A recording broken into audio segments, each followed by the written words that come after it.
like something was already looking back?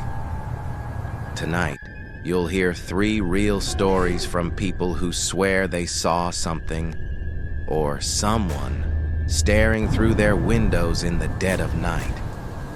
But before we begin, I want to ask you one thing.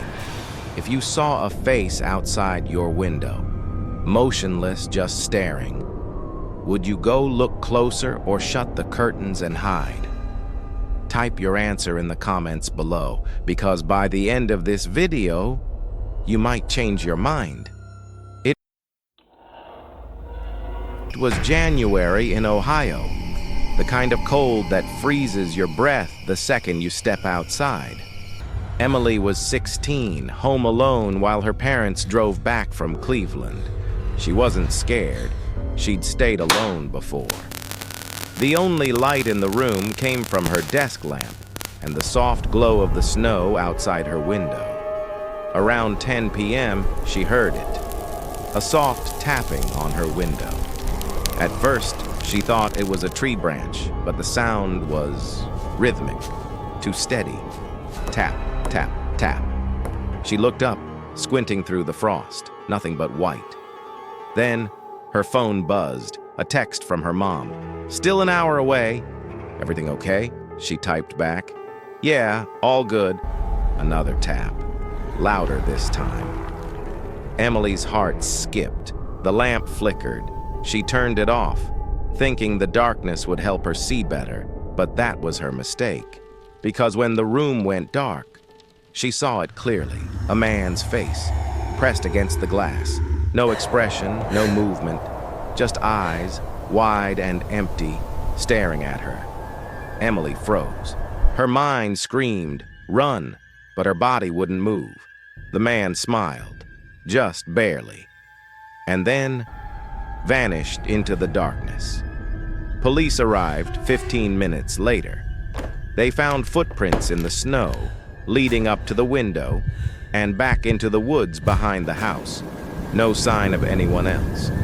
The officer told her it was probably a trespasser, maybe someone lost, but Emily never believed that, because the footprints didn't come from the road. They came from behind the house.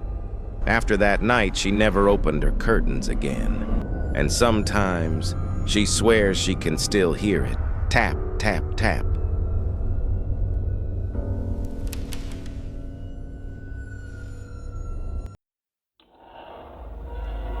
Deep in the Oregon mountains, there's a stretch of forest locals call Whispering Pines. It's quiet. Too quiet. No signal, no neighbors, no sound except wind through the trees. Jason had rented a cabin there for a week. He wanted peace to finish his new novel. The first 2 nights were calm, a little eerie but peaceful. Then on the 3rd night, he started to feel it. That strange primal sense of being watched. He brushed it off as isolation, but the feeling wouldn't fade. Around midnight, as rain began to fall, Jason saw something, a faint light in the woods, like a lantern swinging back and forth, slowly moving closer. He thought it was a ranger, maybe a lost hiker, but when he opened the window to call out, the light stopped, just stopped.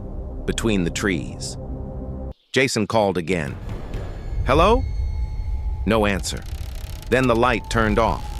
He told himself it was nothing, maybe lightning, maybe his imagination. But as he lay in bed, he heard it. Crunch, snow, someone walking outside. The sound moved around the cabin, step by step. Jason held his breath, heart pounding. He crept toward the window, but before he reached it, the footsteps stopped. He turned, flashlight shaking in his hand. Nothing. Just the cabin door, slightly open. He closed it, locked it, sat in the chair facing the window until morning. When sunlight finally came, he went outside. The footprints started at the forest's edge and ended right below his bedroom window. Later, a local ranger told him no one else had been up there for months. The last person to rent that cabin? A woman, 3 years earlier. She left in the middle of the night, after claiming she woke up to someone breathing outside her window. Jason finished his novel. He called it The Cabin Watcher, but he never returned to Whispering Pines. And if you drive past that road at night, sometimes you can still see a lantern swinging between the trees. In New York City, windows are everywhere. Millions of them. Some hide lives, others reveal them. For Sarah Carter, her 6th floor window was a comfort. Until one night, it wasn't. She loved city nights, the sound of traffic, the glow of street lights. Her window looked across the street to another building. Most nights, the windows opposite were dark, but that Thursday around midnight, one was lit for the first time in months. At first, she thought someone had finally moved in. She could see a silhouette, tall, still, standing by the window. He didn't move for minutes, just stood there, staring out. Sarah laughed nervously. She closed her curtains and went back to work. When she looked again 10 minutes later, the light was off. Over the next week, the pattern repeated. Every night at 12:07 a.m., that same light came on. The same silhouette stood there, always facing her. She started keeping her curtains shut.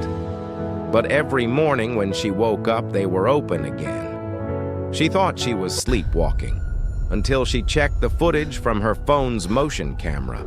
The timestamp read 12:07 a.m., and the reflection in the glass wasn't hers. She called the building manager. He checked records for the apartment across the street. Oh my God. It had been vacant for 5 years. The last tenant, a man who disappeared one night after neighbors reported he was standing by his window, staring into theirs. Sarah moved out the next morning. She left everything behind, except the memory of that window. The new tenant says sometimes she hears a knock on the glass around midnight, and when she looks across the street, the light is on again. 3 windows, 3 stories. One question still remains. When you feel eyes on you at night, do you look back or turn away? Tell me in the comments below. Would you face the window or pretend you saw nothing at all? Your answer might decide what finds you next time you look outside. This has been Midnight Relics.